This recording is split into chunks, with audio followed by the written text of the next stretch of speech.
Something about picking up my guitar. Something about feeling like singing a tune. Something about winning without losing. Something about tingling, tingling through and through. But nothing quite like feeling the explosion.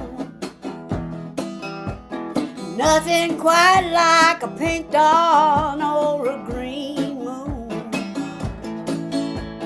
Nothing quite like climbing my mountain. Nothing quite like tingling, tingling through and through. I'm gonna fly up over the rainbows. I'm gonna skip along through the Milky Way, giving myself a whole lot of chances. We're just to feel it, tingling, tingling blue. There's something about your eyes lingering on me. Something about whispering in my ear. Something about holding me a little tighter. There's something about tingling, tingling through and through. I'm gonna fly up over the rainbows. I'm gonna skip along through the Milky Way. We're giving myself a whole lot of chances, and I feel it tingling, tingling blue, tingling, tingling, tingling, tingling, tingling, tingling through and through.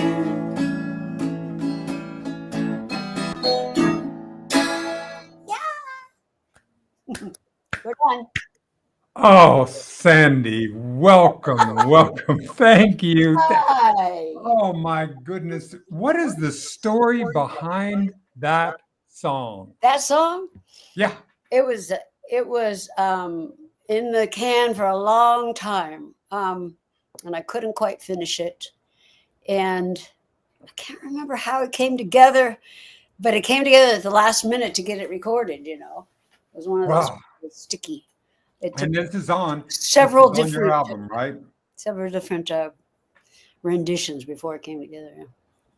How how wonderful. Now, you came to music very young, didn't you? Well, no, actually, Tell me the story about that because here you are. I see the picture of you and your brother Sam Shepard who are yeah. sitting there from childhood, and I'm trying to think of how did these two artists grow up and support each other, nurture each other along the way to be both of you to become such amazing lights. Well, as kids, we didn't do much music. I mean, Sam was drumming. He was Yeah. doing some drumming. He had a kit in his room. But he And played what a were lot. y'all He played at a the time? lot of golf too. Where were you at the time? I'm thinking when we were in South Pass. We were there. Sam was 14 when we moved, and I was 10 when we moved from South Pass to Duarte. Um, we were just kids. We did a lot of roller skating and bike riding and playing football and throwing the baseball and all that kind of stuff. We didn't do music. What I was I was Were you given listening piano to lessons music? when we moved to Duarte. What? were you listening to music? Were you, I mean, did you have that in your bones? Because Well, you have such a, my oh, father played. He was a drummer. So he had the drums. He had Tommy Dorsey on all the time and the Dukes of Dixieland and stuff, and he drummed to that. So we had lots of music in the house. Yeah, for sure. For sure. He loved all that old 40s stuff, you know. And so they didn't want to give us a TV, you know, when we were kids. They thought they were terrible. Both my parents were teachers. They thought they were terrible for your brain. So when my great aunt died, we got her TV, but we could not watch it. They wouldn't let us watch it except for Dodger games, Lawrence Welk, of course, of and course. Ed Sullivan. You know, those are the only shows we could watch. Oh, wonderful. And So, my mother would come home from work and she would put her hand on the TV to see if we had it on, you know. We watched American Bandstand and Super Sales and stuff like that. so did you get, when did you make that connection into music and making that, when it began to I fire your was soul? I was 20 some years old. Yeah. I was 20 about it was like about 72, Yeah. 1972. So I was about 24, Mhm. 24 years old. Yeah. When I finally I I took a trip with my daughter. She was about 3, and we met up with my mom and my sister, and we all went to Maine, and then we drove up to Nova Scotia, where Sam had a house. Yeah. And that's where I met Jesse for the first time. He was only like 2, I think, something. My nephew.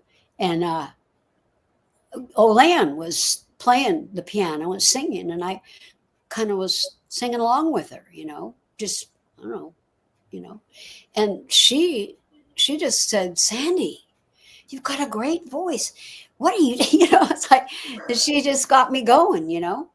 And that was the first, and that's the story.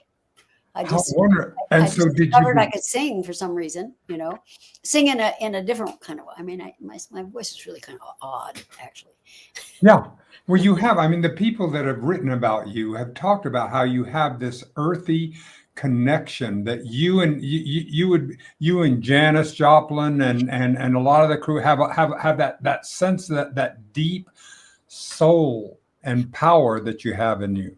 I guess it has something to do with just getting that stuff out, you know. Yeah.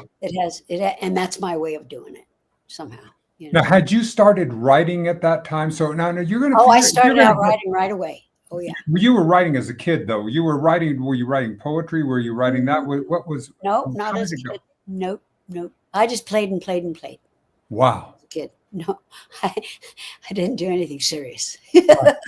So anyway, so you started having music. How did that move into getting this to be something that was your passion in your career? Well, my big brother helped me. Tell me about it. How He, did that happen? I started, you know, writing my own songs and writing some country stuff and playing in my town in Davis. I'd gone up there to college At and UC Davis, right, in stayed on. California. Yeah, Yeah. UCLA.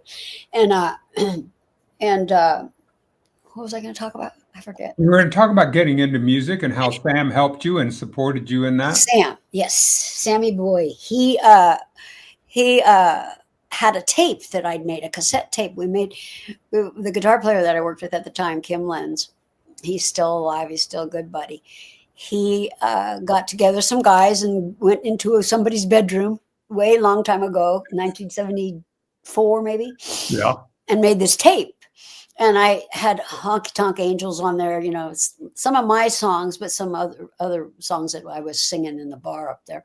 Yeah. And Sam had that cassette tape on him, and he played it in his car, in his truck, and stuff. You know, this is back when you could play cassettes in your vehicle. Absolutely.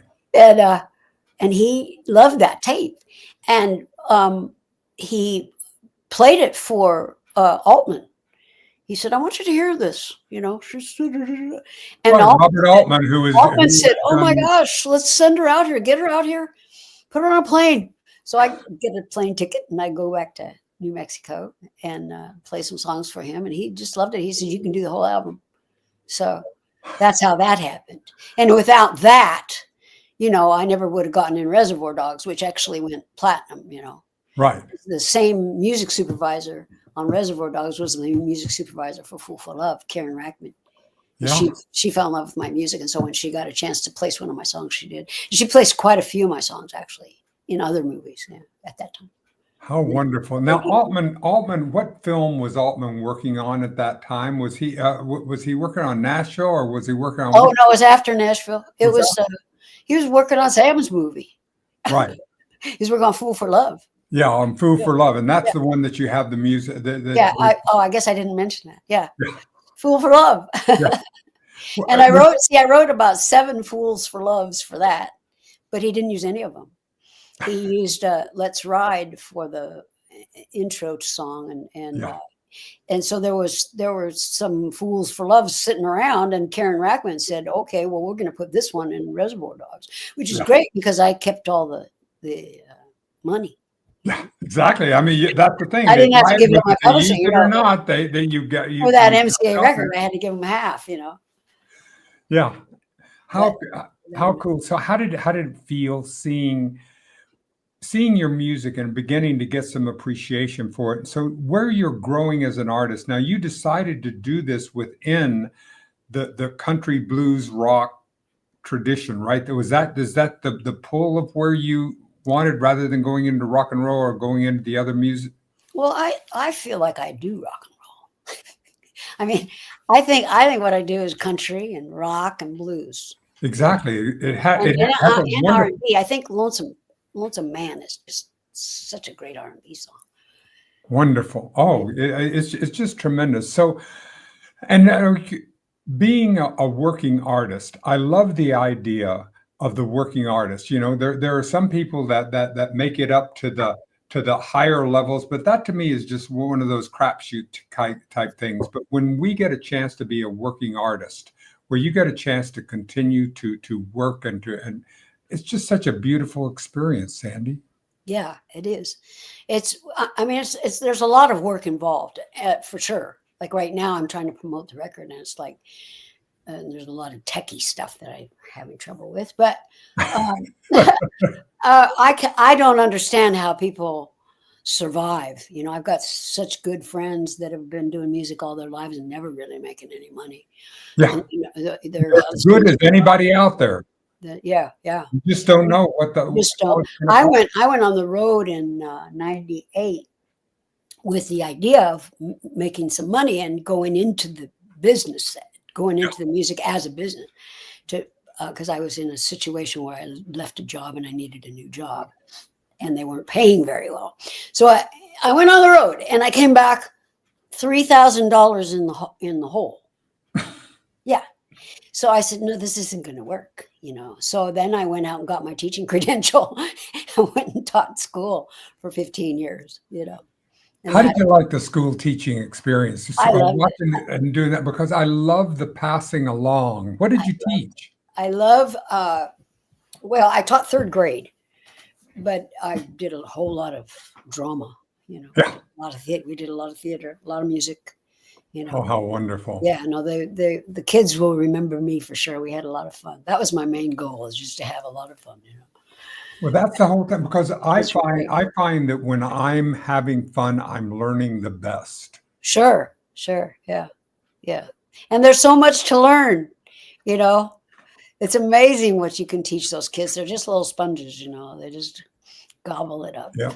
And it doesn't, you know, anytime I'm around children for any extended period of time, I always feel like the world's going to be okay, because they are really, I mean, they are so bright, and Aren't they they are wonderful? Yeah. so much that is in them that it feels like that we train it out of ourselves, that almost like we suppress what that incredible gifts are. The education system suppresses too. The whole thing is set up so wrong, you know, Yeah. that they just don't. There's so much that needs to be recognized in these kids, you know, and they don't have it, you know, they just don't have it together. But- It's all mixed up. You know, I'm glad I'm not teaching now. Right. Exactly. I mean, I have a dear friend of mine, Robert Kleeman, who's does a lot of productions on our work, and he is in elementary school right now as an assistant principal, and the kinds of work that they have to do, that regulating every single second, and Right. making sure that everything goes to a particular goal and an outcome, and it's that creativity, that sense. And everything is lost in all that stuff. Yep. Yeah. It's like the DMV. I just spent 2 days with the DMV here in California, and boy, oh boy, my daughter says they're doing a sitcom about the DMV. Yeah, exactly. You could contribute to it, and maybe you just had that happen. So tell me what's wonderful in your life right now. I mean, you're promoting your album, you're promoting this wonderful album, and did you get a copy, or did you get it on Spotify, or how'd you get it? I'm getting, yes, and I've gotten a chance to listen to it, and I'll be listening to it more. I'll send so you a you're getting a CD, chance. So how are you going? What is the process of taking that out and promoting? How do you promote this in this age at 2025? Yeah, well, it's different because it was a lot. There were a lot more things going on, a lot more stations going on, I think, back then. And I was a little hot, because I'd come off of the Reservoir Dogs thing and stuff like that. And I hired a guy named Fred Bonig, who's like this incredible. I don't know if you know who he is, but he's retired now. But he tracked me down after he heard Fool for Love album. He tracked me down by calling my computer people. And it was back in the 80s. And so he said, I've got to have her phone number. And he juiced the phone number out of him somehow. You can't do that anymore. And got a hold of me. And he's the one who introduced me or he introduced my record to Emmylou Harris. She almost recorded Why Wyoming, but she didn't. But anyways, I got to meet her through him. And so he's a promoter. So you pay him some money, and he gets on the phone and he starts calling the DJs and emailing the DJs. Of course, back then there wasn't even any email. Yep. So now it's very different for me, this record, because I don't understand all the tech stuff. And this time, I put the CDs into envelopes and mailed them out to the radio stations. They don't do that anymore either. They just put it out there like it's Spotify, and all the DJs just plug in, which is really weird. So I've got all these CDs,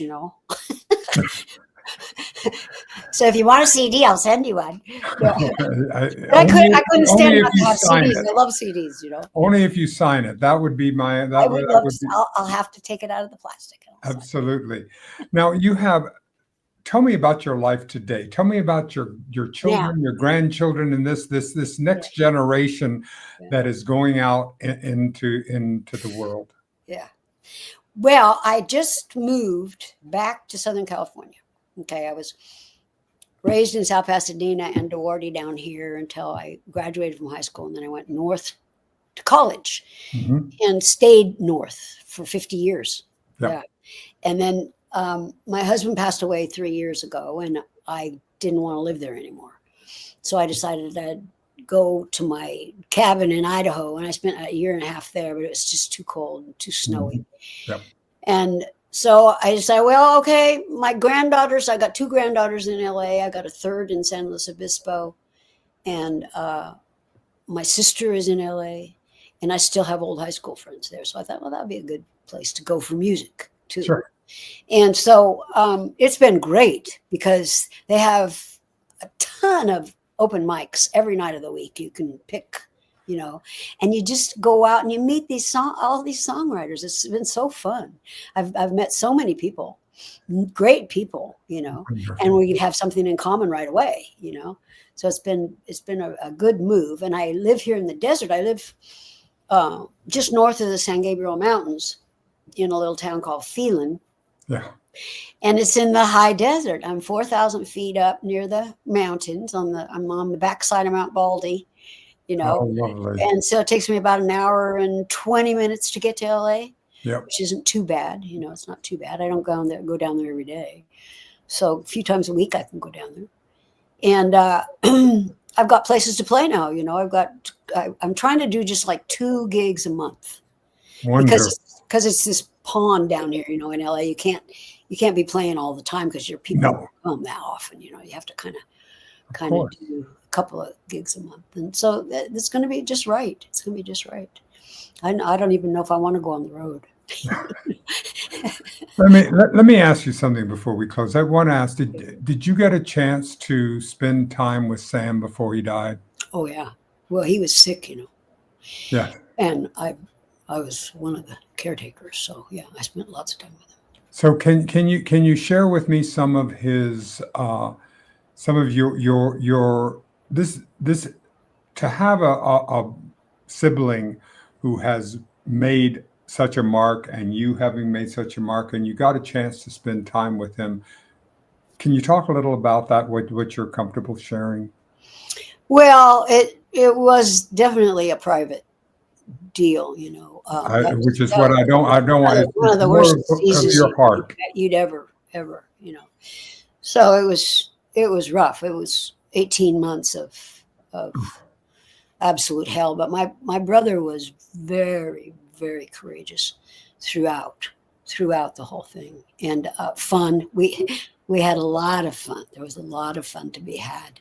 A lot of hard work. A lot of, you know, it was very emotional and very stressful. Very stressful. Yeah. But you know, he did a good job. He did a good job. How lovely that you were able to be there and you were able to Well, it spend. was me and my sis was great. Roxy was there constantly, and then his daughter and his 2 sons were there a lot. Yeah, and then we finally ended up hiring some nurses too. Absolutely. Yeah. Oh, Sandy, thank you so much for giving me this time today. Thank you for spending, Well, thank not you. only playing for us, but to be able to show me another someone. I believe this time in our lives. I'm 77 this year, and we're getting a chance to lay our legacy, you and me. And we're Yeah. getting a chance to see just exactly how much light can we bring, how much healing and Well, love. there's so, you know, you get to a certain age, but you still have stuff to do. You know, it's not like you're just going to roll over and go away. You know, Uh-uh. I mean, I'm 70. I'm going to be 78 this year, so I'm the same, and I feel fine. You know, That's right. I mean, you know, I got thrown by my horse a year ago. My back's a little funky from that, but you know, I've got a lot to do still. That's So right. you know, I don't have, you know, aspirations of making a lot of money. It's not about that. It's, you know, just producing, Laying some tracks and doing doing and yourself. sharing and meeting the people that you're going to meet and the stuff. This is what we do on Reasonably Spontaneous Conversation. We get a chance to connect Yeah. one human being to another.